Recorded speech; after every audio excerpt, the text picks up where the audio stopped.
Esther. I have lost track of how long I have been here, and how many visits I have made overall. Certainly the landmarks are now so familiar to me that I have to remind myself to actually see the forms and shapes in front of me.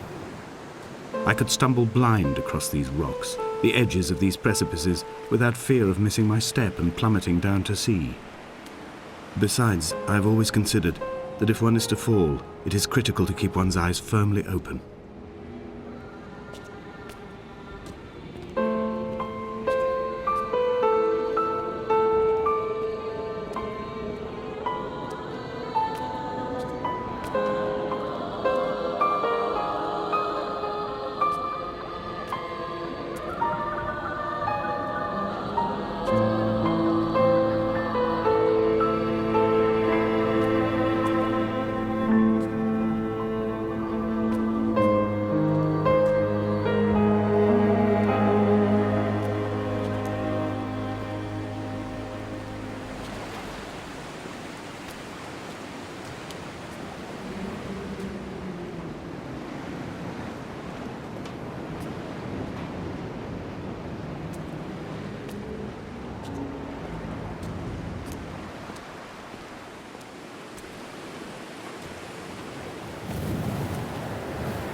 When you were born, your mother told me, a hush fell over the delivery room. A great red birthmark covered the left side of your face. No one knew what to say, so you cried to fill the vacuum. I always admired you for that you cried to fill whatever vacuum you found. I began to manufacture vacuums just to enable you to deploy your talent. The birthmark faded by the time you were 6 and had gone completely by the time we met, but your fascination with the empty and its cure remained.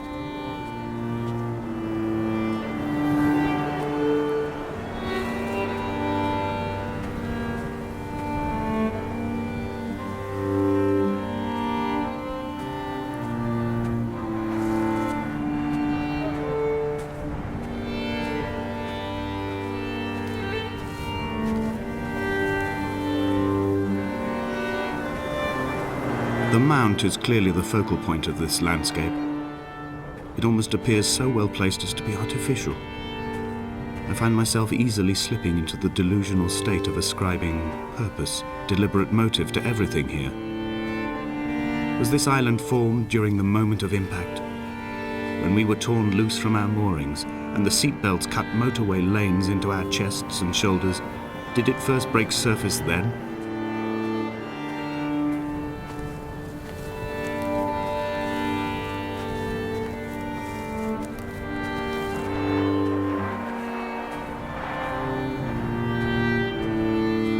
When someone had died or was dying, or was so ill they gave up what little hope they could sacrifice, they cut parallel lines into the cliff, exposing the white chalk beneath.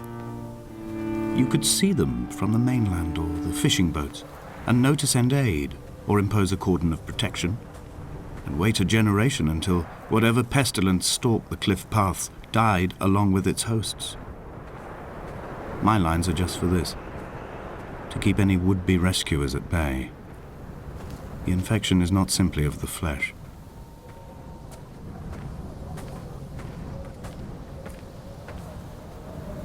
They were God-fearing people, those shepherds. There was no love in the relationship. Donnelly tells me that they had one Bible that was passed around in strict rotation. It was stolen by a visiting monk in 1776, 2 years before the island was abandoned altogether.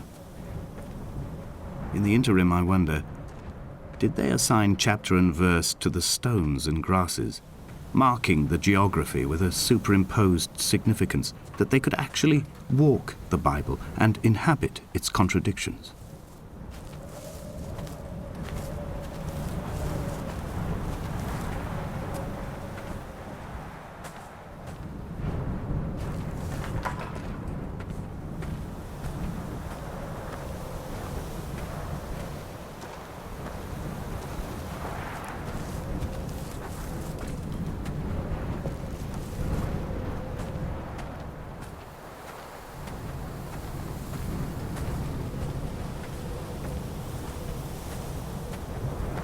Dear Esther, I met Paul. I made my own little pilgrimage. My Damascus, a small semi-detached on the outskirts of Wolverhampton. We drank coffee in his kitchen and tried to connect to one another. Although he knew I hadn't come in search of an apology, reason or retribution, he still spiraled in panic, thrown high and lucid by his own dented bonnet. Responsibility had made him old. Like us, he'd already passed beyond any conceivable boundary of life. This hermit, this seer, this distant historian of bones and old bread, where did he vanish to? Why, asked the farmers. Why, asked Jacobson. Why bother with your visions at all, if you're just to throw your arms up at the cliff and let it close in behind you and seal you into the belly of the island, a museum shut to all but the most devoted?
I've become convinced I am not alone here, even though I am equally sure it is simply a delusion brought upon by circumstance.